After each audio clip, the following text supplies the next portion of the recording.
Fra multidict.net-menuen kan man gå ind i CLIL Store og lave websider, som udnytter multimedier, og hvor alle ord er linket til online-ordbøger på mere end 100 sprog. Dette er en trin-for-trin guide, som vil vise, hvordan man kan lave et online-unit med video eller lyd, samt tekst, hvor alle ord er linket til en mængde online-ordbøger. Det demonstrerede unit kan ses på adressen www.multidict.net/cs/780. Lad os se på dette unit, før jeg demonstrerer, hvordan det blev lavet. Siden indeholder en video fra TED.com samt afskrift af videoen. Jeg kan klikke på et hvert ord og slå det op i online-ordbøger. Hvis jeg ønsker ordet oversat, kan jeg vælge til hvilket sprog. Og skifte ordbog. Lad os nu se, hvordan siden blev til. Fra multidict.net går jeg til lærerdelen ved at klikke på den blå pil, som peger på Teachers.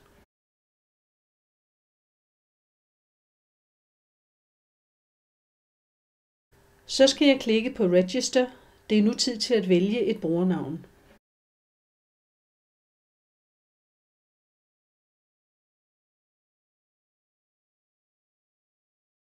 Jeg indtaster mit fulde navn, som vil kunne ses af andre brugere. Og min e-mail, som ikke vil være synlig for andre.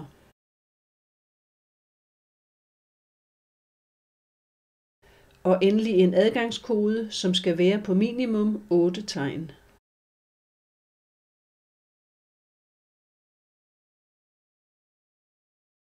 Jeg kan nu logge ind med mit brugernavn og min adgangskode.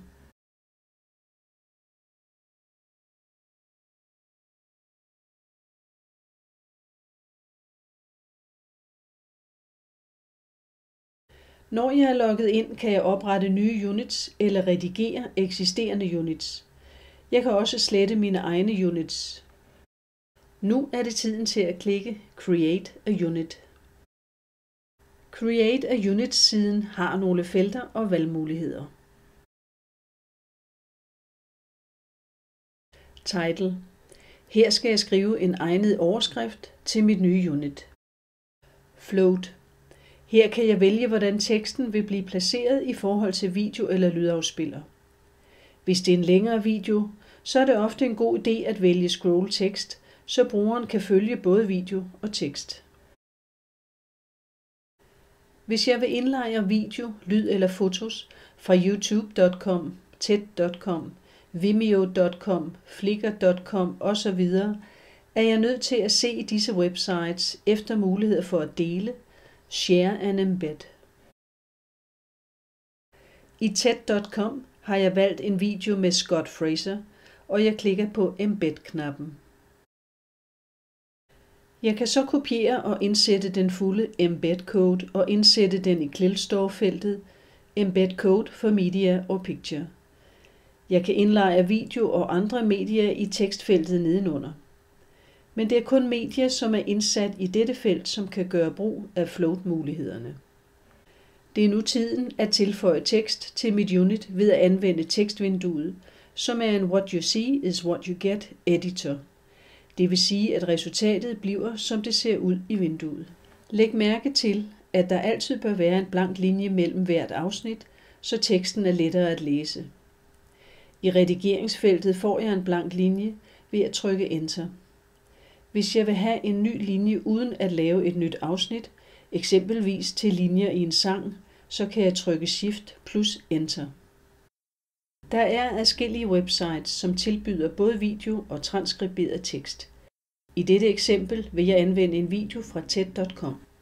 Jeg klikker på knappen Show Transcript, vælger English, derpå kopierer jeg hele teksten.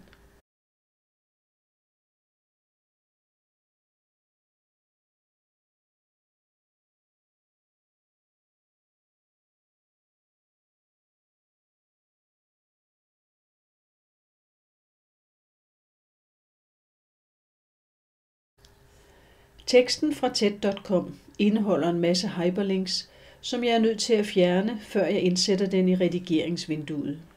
Hvis jeg ikke gør det, vil resultatet se ud som her. Det kan være besværligt at fjerne al tekstformateringen, og jeg kender kun til tekster fra TED.com, hvor det er nødvendigt, men her er et simpelt trick. Indsæt teksten i summary-feltet nedenunder redigeringsvinduet. Vælg derpå hele teksten. På min Windows-computer kan jeg gøre dette ved at trykke både Ctrl og A, og på min Apple-computer gøres det samme ved at trykke både Apple-tasten og A. Jeg er nu nødt til at klippe teksten tilbage, så den kan indsættes i redigeringsvinduet. På min Windows-computer kan jeg gøre dette ved at trykke både Ctrl og X, og på min Apple-computer gøres det samme ved at trykke både Apple-tasten og X. Til sidst kan jeg nu indsætte den rensede tekst i redigeringsvinduet. På min Windows-computer kan jeg gøre dette ved at trykke både Ctrl og V, og på min Apple-computer gøres det samme ved at trykke både Apple-tasten og V. Link buttons. Her er det muligt at lave knapper, som linker til andre websider eller øvelser. Disse bør laves, så de kan hjælpe brugerne, og de bør være relevante for hovedindholdet i et unit. Jeg skal skrive en kort titel i det grønne felt, button tekst. Jeg skriver Tools Website.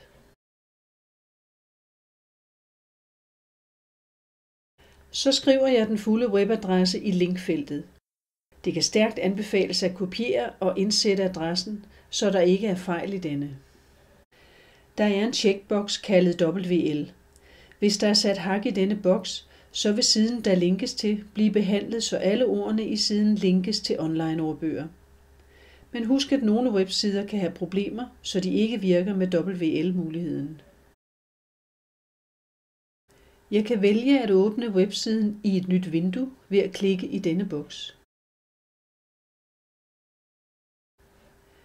I dette eksempel vil jeg give brugerne mulighed for at downloade en tekstfil, så jeg indtaster teksten Download Clilstore Guide og indsætter adressen, hvor guiden er placeret, eksempelvis i min public folder i Dropbox.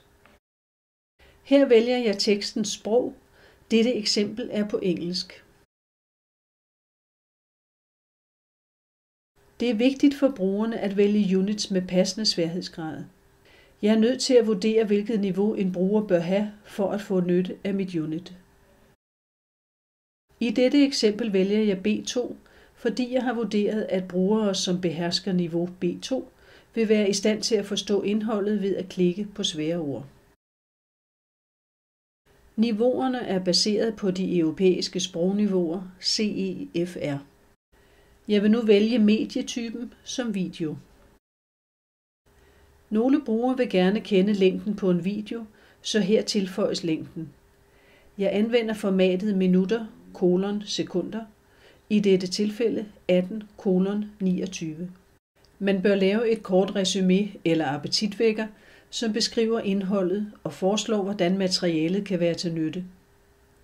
En anden fordel ved at lave et resumé er, at teksten og dermed mit unit bliver søgbart i søgemaskiner, såsom Google. Jeg kopierer resuméet fra TED.com og indsætter det i Summary Field. I Language Notes vil jeg skrive teksten American English, good sound quality and clear pronunciation. Hvis dette stadig er et testunit, bør jeg klikke her. Men klik kun her, hvis et unit er ufærdigt eller blot et eksperiment, og i så tilfælde husk at færdiggøre det. Ellers slet det senere.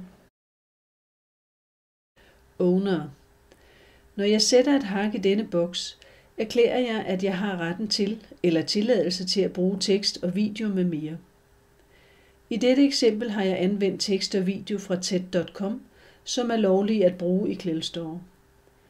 På samme tid angiver jeg, at jeg er enig med Clilstore Copyleft Policy.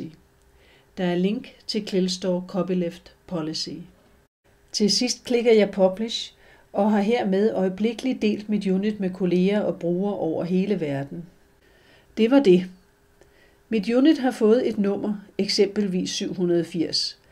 Dette betyder, at webadressen til mit unit er http://multidict.net/cs/780.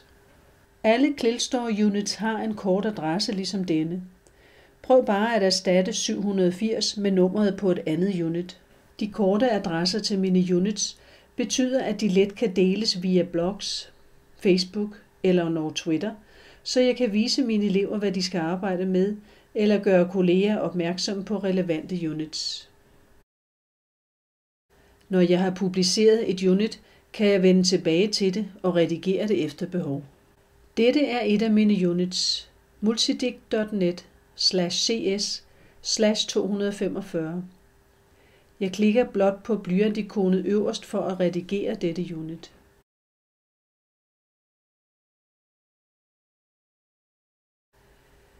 Jeg har forskellige værktøjer til rådighed i tekstvinduet. Jeg kan formatere teksten, gøre en linje fed, skifte tekstfarve og baggrundsfarve. Jeg vil indsætte nogle billeder i teksten. I dette eksempel vil jeg bruge Dropbox fra dropbox.com. Dropbox gør det muligt at lagre filer, men et af de mest anvendelige træk er public-mappen, som gør det muligt at dele filer via offentlige internetlinks. Her er jeg gået ned i min Dropbox-mappe. Jeg højreklikker på et foto, som jeg gerne vil bruge. I drop-down-menuen vælger jeg Dropbox og Copy Public Link. Jeg går tilbage til Clearstore og klikker på Insert Edit Image-ikonet. Og jeg indsætter linket. Jeg kan også sætte størrelsen på billedet efter behov. Eller jeg kan klikke OK og derved trække billedet til den ønskede størrelse.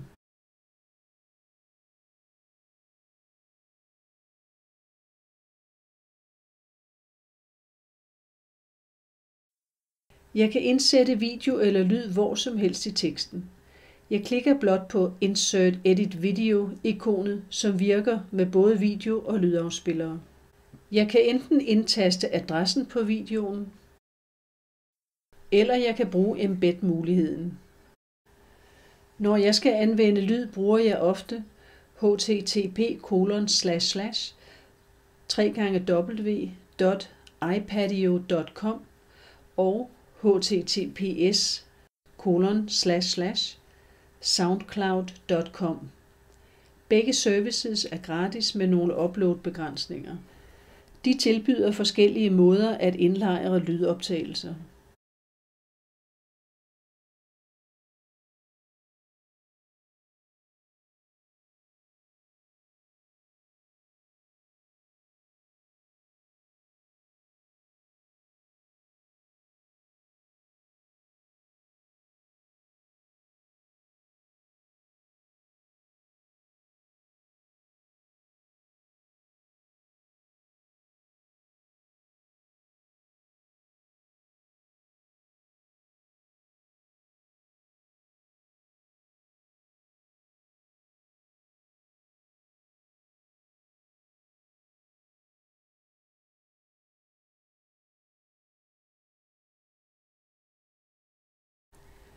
Når jeg skal anvende video, bruger jeg ofte http://vimeo.com og http://youtube.com. Begge services er gratis med nogle upload-begrænsninger. De tilbyder forskellige måder at indlejre video.